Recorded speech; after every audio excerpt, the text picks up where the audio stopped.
अस्सलामुअलैकुम वरहमतुल्लाहि वबरकातुहू। आप देख रहे हैं YouTube channel RJ pigeon professionals और मैं हूं आपके साथ आरजे। एक और नई वीडियो के साथ हाजिर हुए हैं आपके साथ। ये आज हम दाने पे एक मुकम्मल वीडियो बनाएंगे जिसमें आपको बताया जाएगा कि दाना किस तरह होना चाहिए। और अभी वीडियो बनाने की बात ये है, मकसद ये है कि आपको बताया जाए कि ये देखें, कुछ लोग ये शिकायत करते हैं कि जो हमारे पिजन्स हैं वो दाना नहीं खाते जिस तरह का आप बताते हैं। तो ये आपके सामने है रिज़ल्ट। ये तकरीबन सारे पिजन्स ही दाना वगैरह खा रहे हैं और बहुत ही अच्छे तरीके से। ये देखें, ये सारे तकरीबन जितने भी पेड़ लगाए हैं वो सारे दाना खा रहे हैं और ये आपके साथ लाइव रिज़ल्ट शेयर कर रहे हैं। यही यूनिकनेस है इस चैनल की कि आपको बताया जाता है, बल्कि आपको दिखाया जाता है, बल्कि बात नहीं की जाती, आपको दिखाया भी साथ में जाता है। किसी भी वीडियो बनाने का मकसद भी यही होता है और यही यूनिकनेस होती है कि आपको प्रैक्टिकली कोई भी चीज़ दिखाई जाए कि वो किस तरह चल रही है। तो ये सारे केजेस की मैंने आपको 1 बाय 1 पहले वीडियो दिखाई है कि ये सारे पिजन जो हैं, जो हमने दाना बनाया है वो खा रहे हैं। तो अब दाने की तरफ चलते हैं। तो ये जनाब ये दाना है और ये आपको क्लियर करके दिखा देते हैं। ये देखें, इसमें तकरीबन 18 किस्म का दाना मिला हुआ है। जो अच्छा दाना होता है वो हमेशा इसी तरह का ही होता है और कोई फ़र्क नहीं पड़ रहा होता मेरे लिहाज से, चाहे वह सर्दी हो चाहे गर्मी हो, कि दाना जो है वो हर दफ़ा चेंज कराया जाए, गर्मी में चेंज कराया जाए, सर्दी में चेंज कराया जाए। अगर आपका दाना जो है मुकम्मल कंटेंट के साथ है, मुकम्मल अज्जा है उसमें तकरीबन सारे के सारे, तो फिर आपके लिए कोई मसला नहीं होता, चाहे वो बर्ड जो है वो सर्दी में खा रहा हो और चाहे वो गर्मी में खा रहा हो, तो उससे कोई फ़र्क नहीं पड़ रहा होता, बल्कि उससे इम्प्रूवमेंट ही हो रही होती है क्योंकि हर किस्म का दाना उसमें मिल रहा होता है। और बर्ड जो है बाज़ अपनी मर्ज़ी से भी खा रहा होता है। जैसे सर्दी आती है तो उसमें से जो गर्म दाना है वो खाना शुरू कर देता है और जैसे ही गर्मी आती है तो उसमें से जो ठंडा दाना होता है वो खाना शुरू कर देता है। और डिपेंड कर रहा होता है इनके बच्चों पे भी। अगर जो बच्चे निकले हुए हैं तो बर्ड ने शुरू में बारीक दाना और गर्म दाना खाना है, आहिस्ता आहिस्ता उसे बड़े दाने में कन्वर्ट करते जाना है। तो अगर इस तरह का दाना नहीं पड़ा होगा जो कि उसका इनहेरिटेड है, यानी कि उसे शुरू से ही पता है कि उसे कौन सा दाना खिलाना है, अगर वैसा दाना नहीं पड़ा होगा उसके पास अपने बच्चों को खिलाने के लिए, तो वो बिल्कुल हट जाएगा दाना खाने से और वो दाना खिलाना बंद कर देगा अपने बच्चों को भी, जिसकी वजह से डेथ्स होती हैं छोटे बच्चों की भी, जो कहते हैं कि बच्चे निकले हुए थे, दाना भी था उनकी पोट में लेकिन वो मर गए हैं। तो वजह यही होती है कि बर्ड का पसंद का दाना नहीं पड़ा होता, जिसकी वजह से वो अपने बच्चों का नहीं खिला पाता और एट द एंड रिज़ल्ट आता है डेथ की शक्ल में। तो ये सारी चीज़ें वो आपके सामने होती हैं। तो इस वीडियो के बनाने का मकसद भी यही है कि आपको बताया जाए कि दाना किस तरह का होना चाहिए। तो आपको दिखा देते हैं कि इसमें तकरीबन 18 किस्म का दाना किस तरह है। हो सके तो मैं आपके साथ एक लिस्ट शेयर करूँगा, अभी आप फिज़िकली देखना है कि इसमें किस किस्म का दाना पड़ा हुआ है। कुछ चीज़ें आपको बता देता हूँ, जिस तरह की ये मटर पड़ा हुआ है, ये खुर्तम है, ये खुर्तम है, ये अपना मकई पड़ी हुई है टूटी हुई, ये साथ में चरी है, चरी का बीज कहते हैं वो है, ये गंदम का बीज है, ये इसके साथ जनाब दाल मोट है और ये कुछ चीज़ें हैं, ये काला सूरजमुखी हो गया, ये चबी हो गई, ये भांग हो गई, ये इसके साथ चन्नी हो गई। तो ये इस तरह मिला के तकरीबन 18 दाने बनते हैं। मैं आपको इसी वीडियो में एक लिस्ट भी शेयर कर देता हूँ जिसमें आपको आइडिया हो जाएगा कि दाने किस तरह बनते हैं। तो ये दाना भी कम ही लोग बनाते हैं, उनमें हम भी शामिल हैं जो कि अच्छा दाना बनाने में शामिल हैं लोग। तो अगर किसी भाई को दाना चाहिए तो वो भी हमसे रब्ता कर सकता है और हम इस किस्म का दाना जो है वो बना के आपके साथ शेयर कर देंगे। तो इस तरह जो है वो आपका बर्ड जो है वो हेल्दी रहते हैं और एक्टिवली इस दाने को खाते हैं। ये दाना आपने पहले शायद किसी अच्छे बर्ड फार्म पे ही देखा हो। तो ये दाने बनाने की वीडियो भी मकसद भी यही है कि आपको आइडिया हो जाए कि जो अमेरिकन फैंटेल है खसूसन, इन्हें अच्छा दाना अगर दिया जाएगा तो ये आपको अच्छी ब्रीड करके दिखाएंगे। और 1 बाय 1 जैसे कि हम आपके साथ केजेस में ब्रीड शेयर कर रहे होते हैं, तो वो इस पर भी डिपेंड कर रही होती है कि आपके पास दाना किस किस्म का है और आप किस तरह दे रहे हैं। और दूसरी बात ये इम्पोर्टेंट बात है जो कि आपके साथ शेयर कर दें कि जो दाने की मकदार है वो जो न्यू फैंसियर्स हैं वो अपने बर्ड्स को ज़्यादा डाल देते हैं कि ये ज़्यादा खाएगा तो अच्छा रिज़ल्ट देगा। इस तरह बिल्कुल भी नहीं होता।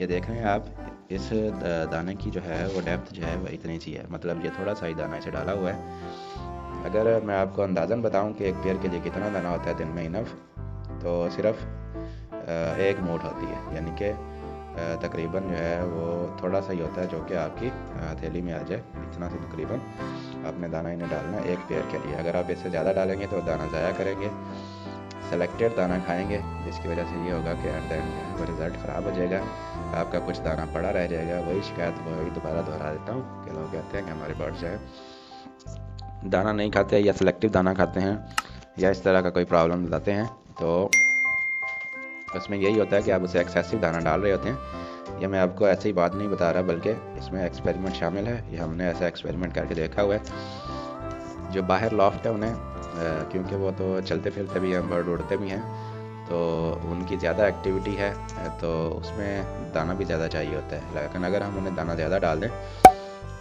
तो वो ज़्यादा दाना ख़राब करते हैं और थोड़ा खाते हैं, और उसमें भी सिलेक्टिव दाना खाते हैं, तो इसलिए जो बच जाता है वो दाना वो ज़ाया हो जाता है, ख़राब हुआ होता है। तो इसलिए आपको एक प्रॉपर मकदार जो है दाने की वो डालनी पड़ती है ताकि बर्ड जो है वो सारा दाना खाए। मकसद ये होता है कि इस तरह का दाना बनाने का मकसद ये होता है कि बर्ड को हर किस्म का मिनरल्स और विटामिन मिल सके। तो अगर वो सारा दाना नहीं खाएंगे तो सारे मिनरल्स और विटामिन नहीं मिलेंगे, और अगर सारे मिनरल्स और विटामिन नहीं मिलेंगे तो बर्ड जो है एक्टिवली परफॉर्म नहीं करेगा, और हो सकता है कि उसके ऑफ स्प्रिंग में भी मसले मसाइल आना शुरू हो जाए। तो इस तरह जो है वो आपका जो है वो एक फार्म जो है वो अच्छी परफॉर्मेंस नहीं दे पाता। और तीसरी बात आपके साथ शेयर करता चलूँ कि ज़रूरी है कि आपको इसे एक सिमेट्रिकल वे के साथ लेकर चलना है। जिस तरह के ये मैंने बॉक्स लगाया हुआ है, और बॉक्स लगाने का मकसद भी यही है कि बर्ड उधर से आता है और इसके अंदर मुँह डाल के दाना खा लेता है। इससे दाना जो है वो ज़ाया नहीं होता। अगर मैं आपको दिखा दूँ तो ये देखें ज़रा, ये कोई भी दाना नीचे नहीं गिरा हुआ, सारे का सारा जो केज है वो बिल्कुल ठीक है। और इस तरह जो है वो एक एक्सेसिव अमाउंट जो दाने की वो ज़ाया नहीं होती। अगर आप किसी और चीज़ में डाल के इन्हें लगाएंगे दाना, या अंदर से किसी चीज़ में रख के दाना डालेंगे, तो वो दाना ख़राब हो जाएगा और आपको मतलूबा रिज़ल्ट जो है वो नहीं मिल पाएगा, और आपके पैसे भी ज़ाया होंगे और वक्त भी ज़ाया होगा। क्योंकि दाना अगर बर्ड ख़राब खा लेगा तो जो है बैक्टीरिया दाना खा लेगा तो बर्ड बीमार हो जाएगा, पोट बंद हो जाएगी, सोकड़ा हो जाएगा, इस किस्म की नज़ला हो जाएगा, इस किस्म की बीमारियों का शिकार हो जाएगा बर्ड।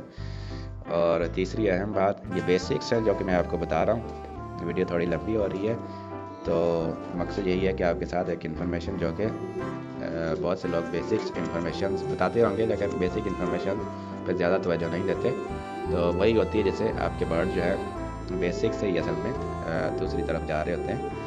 तो ये इसके ऊपर ये 2 नंबर, ये 1 नंबर लिखने का मकसद ये है कि ये खूबसूरत ना लगे। खूबसूरत तो ये लगेंगे ही, लेकिन मकसद ये है, मेरा मकसद ये है कि इनको खूबसूरती की बजाय आपको बताया जाए कि इसके ऊपर 1-2 क्यों लिखा हुआ है। तो अगर आप ये 2 नंबर जो है उठा के 1 नंबर को लगा देंगे और 1 नंबर उठा के 2 नंबर को लगा सकेंगे, तो हो सकता है कि 2 नंबर बर्ड में जर्म्स हैं, हो सकता है कि नज़ला लगा, हो सकता है कुछ ऐसे जर्म्स होते हैं जो कि इनएक्टिव होते हैं किसी बर्ड में और दूसरे बर्ड में जाके लग जाते हैं।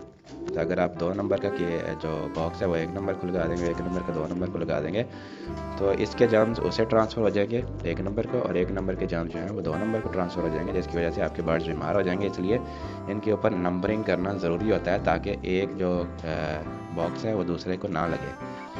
अगर आप लगाएंगे तो ये मसले मसाइल भी क्रिएट होते हैं। इसी तरह जो पानी का मैंने बाउल लगाया है उनके ऊपर भी नंबरिंग की हुई है। तो जिस तरह ये देखें, ये इसके ऊपर 3 नंबर लिखा हुआ है, तो ये 3 नंबर केज का है। तो पानी के जो बाउल्स हैं वो भी आपने हमेशा उधर ही रहने देते हैं जिस केज के हैं। अगर आप ये भी बदलेंगे तो इससे ज़्यादा जल्दी बर्ड्स इन्फेक्ट होते हैं। ये बेसिक्स इन्फॉर्मेशन है जो कि हमें बहुत ही अरसे के बाद पता चला है कि इस तरह नहीं करना चाहिए। अगर आप इस तरह रोज़ कर रहे हैं तो ये बहुत ही गलत हरकत है, और बहुत ही जल्द आपके बर्ड जो हैं, आपको लगता होगा कि यार कोई बर्ड बीमार हुआ पड़ा है रोज़, तो उसकी वजह भी यही होता है कि आप उनके पानी के बाउल चेंज कर रहे हैं। अगर पानी के बाउल चेंज करने से इस तरह हो रहा है तो आप पानी के बाउल चेंज ना करें, दूसरा ये है कि अगर आपके बर्ड्स एक्टिव हैं और आप फिर भी चेंज कर रहे हैं तो फिर भी आपको चेंज नहीं करने चाहिए। वही बात मैं दोबारा दोहरा रहा हूँ कि बाज़ औक़ात कुछ जर्म्स जो होते हैं वो एक बर्ड में एक्टिव नहीं होते और वो दूसरे बर्ड में जाके एक्टिव हो जाते हैं। तो इन चीज़ों का ख्याल रखना है आपने। और अगर आपके पास ज़्यादा बर्ड हैं तो हर किसी बर्ड का जो दाने का बॉक्स है और पानी वाला बॉक्स है, इनके ऊपर नंबरिंग करनी है और वो हमेशा नंबरिंग के हिसाब से ही पड़े रहना चाहिए। अगर इनमें फ़र्क आएगा तो आपका बर्ड बीमार होना शुरू हो जाएगा और एट द एंड जो है आपका जो हॉबी है वो एक्टिवली परफॉर्म नहीं कर पाएगा और आपको मज़ा नहीं आएगा अपना हॉबी में। तो आज की वीडियो यहीं पे ख़त्म करते हैं। अस्सलामु अलैकुम व रहमतुल्लाहि व बरकातहू।